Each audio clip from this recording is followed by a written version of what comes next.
Okay, so I'm back. Like I was saying, some of the other things that they want my mom to do are things that can be done as an outpatient, but I think they're wanting to kind of have a few of these tests under their belt to kind of get a better idea of what's going on with her. Basically, we should have the results to the scans tomorrow. We should have the results to the biopsy by Friday. So I'm not sure how many days my mom is going to stay in the hospital or how many other procedures she's going to do.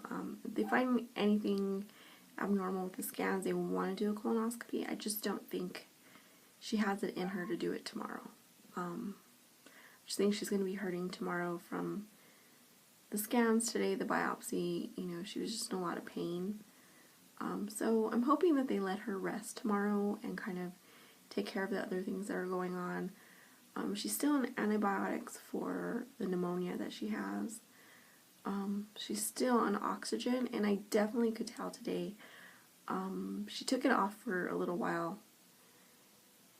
I would say not even 5 minutes, and it completely exhausted her. I mean, it's not a lot of oxygen that she's on, but it's enough that you can see the difference.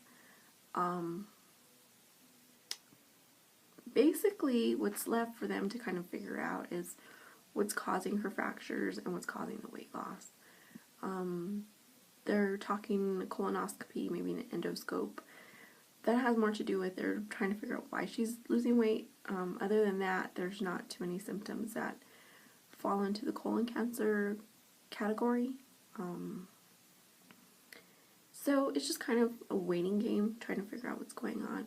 The other thing that's kind of been more difficult with me this time is I'm just really tired. Like, compared to when my dad would go to the hospital, I mean, yeah, I'd be exhausted, but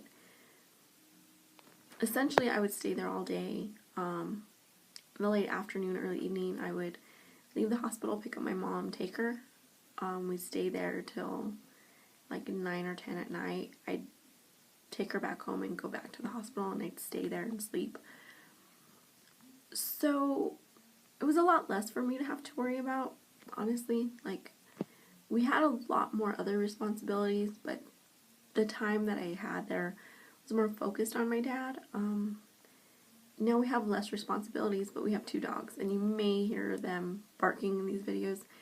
They're not too happy with me. They want to be playing. I mean, it's close to midnight, and they want to run around the house and play, and they're bringing me balls, and they want to eat, and I'm tired. And I feel guilty, because, like tonight, I got home, and it was, I don't know, close to 11. And they want to go outside. I open the door, and they're running around the yard. They're playing. They're having fun. They want to eat. They want time with you. They're used to us being with them all the time. And so it's hard. Like, it's hard. And it's hard to leave my mom every night, like, especially tonight, that she was really struggling. Because I'll tell you from experience, for anyone who's, going through this and wondering if they can stay at the hospital or not, the nurses always welcome it. They welcome it if, like tonight that my mom was having a tough night, I was able to stay after visiting hours were over to kind of help the nurses and help my mom and kind of bring comfort to her. And it's less work for the nurses to have to kind of worry about. I could be there, I could help her, or I can run over and get things she needs, like pillows or whatever. With my dad, it was kind of the same. My dad would not have stayed at the hospital. There's just like no way had I not stayed there with him. And he had kind of a rough time at night. And so me just being there, I knew he wasn't going to get out of the bed and fall down. They always welcome that. Like, the nurses always welcome that, the doctors. And they always are willing to make arrangements for you. So, I spent a lot of nights in those weird chair things that turn into beds. They're not comfortable at all. At the particular hospital that we go to, they also have these like wooden benches in some of the rooms that have little cushions on them that are used for seating during the day, and at night, if you stay over as beds. Again, they're not very comfortable, but I knew that at any point, if anything happened, I was there. I knew in the mornings when the doctors rounded, I was there. The doctors knew where I was. I knew where they were at. it was just that easy. And this time around, I have to come home. I have to, let the dogs out. They need to eat. Just kind of those kind of basic things that need to happen. I don't have children. I'm not married. So I don't have that kind of responsibility. But we definitely have a responsibility. But I feel guilty. I feel guilty that the last 2 mornings I haven't been there when the doctor's around. It doesn't mean that I never see the doctors, because my mom's doctors come in 2 or 3 times a day. I've met all of them. But I kind of feel like I'm missing something by not being there, and I feel really guilty about that. But what are you going to do? And I'm just exhausted, I leave the hospital, I come home. Like I said, my dogs want to play, they want to eat, they want to have a good time. They've been alone for, 14 hours now. So they don't understand. They don't understand why they're home by themselves. And so we don't go to bed till 2 or 3 in the morning, sometimes later. We were up to 5 the other morning. Maybe it was yesterday, I don't even remember. And then I get up at 7, well intended to be at the hospital early. But then, I've got to make sure they have their breakfast and they get to go outside and they get to run and play and have time with me. And I'm rolling into the hospital at 10 and fighting for parking and not getting to my mom's room till 10:30, 11.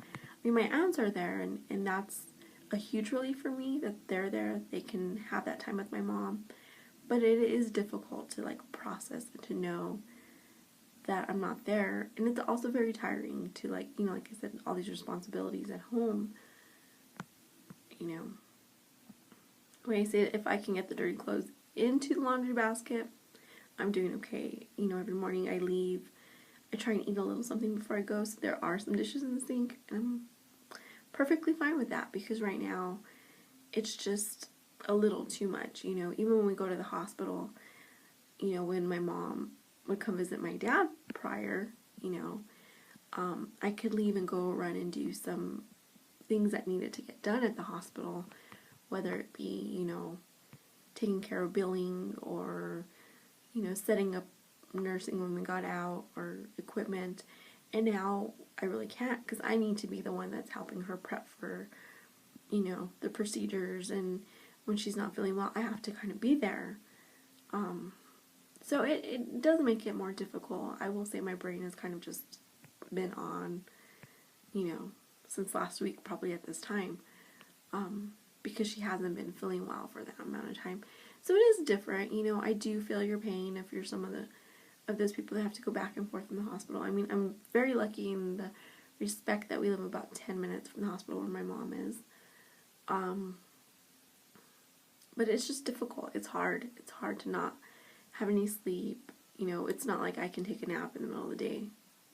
She can, but I can't. We're going to sleep on the floor. So we just kind of muscle through it. I don't know, again, how many days she's going to be at the hospital. But, you just kind of got to roll with the punches. I'm hoping that we get some answers. And she gets some relief from this pain. Basically, that's, I know that's not the most important thing, but to me, it's the thing that needs to happen the quickest. The doctors are really concerned about what stage the cancer is and, what the treatment plan looks like ahead of this and what all is going on. Is it more than a leukemia? Is there something going on deep in her bones? Is there something going on in her belly? Because at this point, the only tumors that are left, that would be left to be discovered would be something in her GI or in her brain, because there's, from what they can see physically, there's nothing else. So just kind of pray every night, hope for the best, throw it up to God, and just kind of be available for my mom and these crazy dogs that I'm sure you've heard through the video barking.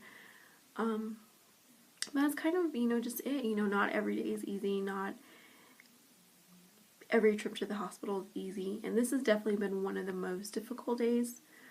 I will say, as a caregiver, it has definitely been the most difficult day for my mom, in her health journey. But sometimes you have those days, and it's, I'm just glad that we have a good medical team behind us. I'm glad that the nurses are amazing. Our doctors are so caring and considerate and so extremely patient. And that's basically it. I would just say, if you're going through this, no, you're not the only one.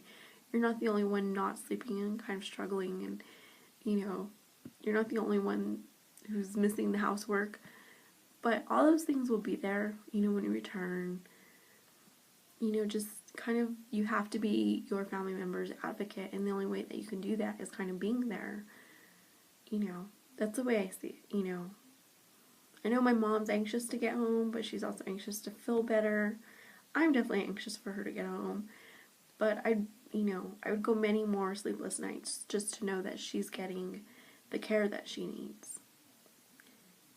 So another tough day under our belts, but, like I said, when I left, my mom was resting and didn't seem to be in as much pain. And I know for me, my bed is calling my name, so I'm going to go and play with my dogs for a little bit and say my prayers and get to bed. And I'll talk to you guys soon. Bye-bye.